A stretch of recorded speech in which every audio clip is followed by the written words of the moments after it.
বিসমিল্লাহির রহমানির রহিম।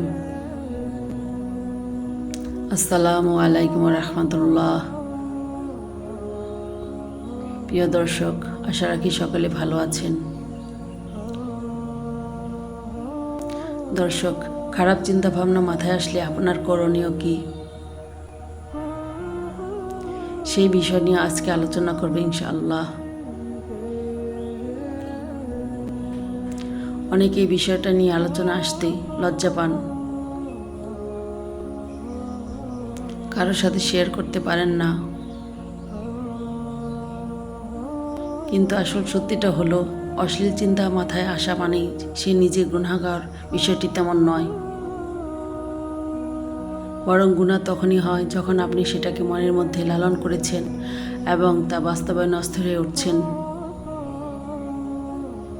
তাই আজ আলোচনা করব অশ্লীল চিন্তা মাথায় আসলে কি করব এবং সেটা থেকে নিজেকে কিভাবে হেফাজত করব। 1. বাজে চিন্তা মাথায় আসার সাথে সাথে চিন্তাটা ঝেড়ে ফেলুন। খারাপ চিন্তা আসলে যদি আপনি সেটাকে উপভোগ করতে থাকেন, তাহলে সেটা আপনার কাছে খুব সহজভাবে প্রশ্রয় পাবে। তাই সাথে সাথে বলুন, আউযু বিল্লাহি মিনাশ শাইতানির রাজিম,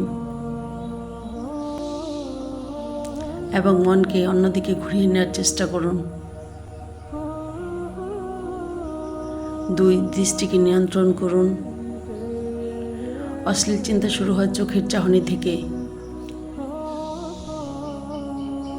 অপ্রয়োজনীয় ভিডিও, সোশ্যাল মিডিয়া এড়িয়ে চলুন। পর্নোগ্রাফি থেকে সম্পূর্ণ দূরে থাকুন, কারণ যেগুলো দেখবে সেগুলি মাথায় ঘুরপাক খেতে থাকবে। 3. নিজেকে ব্যস্ত রাখুন। অলস মস্তিষ্ক শয়তানের আবাসভূমি। পড়াশোনা, ব্যায়াম এবং কাজে কর্মে ব্যস্ত থাকুন। কাজে কর্মে ব্যস্ত থাকলে এসব বাজে চিন্তা ভাবনা মাথায় কম আসে। 4. অজু ও নামাজের অভ্যাস করুন। খারাপ চিন্তা মাথায় আসলে সাথে সাথে অজু করুন। 2 রাকাত নামাজ আদায় করুন। দেখবেন মন শান্ত হবে এবং খারাপ চিন্তা ভাবনা দূর হয়ে যাবে। 5. কখনো একা থাকার অভ্যাস করবেন না। একাকিত্ব অনেক সময় খারাপ চিন্তার সুযোগ তৈরি করে দেয়। রুমে দরজা বন্ধ করে বেশি সময় কাটানো এড়িয়ে চলুন। রাত জেগে মোবাইল দেখা বন্ধ করুন। 6. হালালভাবে চিন্তা ভাবনা করুন। যদি বয়স ও সামর্থ্য থাকে তাহলে বিয়ের কথা ভাবুন, কারণ ইসলাম হালাল উপায়ে চাহিদা পূরণের পথ দেখিয়েছেন। শেষ কথা হচ্ছে, আপনি আসলে খারাপ মানুষ নন। আপনি অশ্লীলতার বিরুদ্ধে লড়াই করেছেন, এটাই সবচেয়ে বড় কথা। মনে রাখবেন, যে নিজের নফসকে নিয়ন্ত্রণ করতে পারে সে আসল শক্তিশালী মানুষ। আপনি নিজেকে প্রশ্ন করুন, আমি কি নিজের চিন্তাকে নিয়ন্ত্রণ করি নাকি চিন্তাই আমাকে নিয়ন্ত্রণ করে?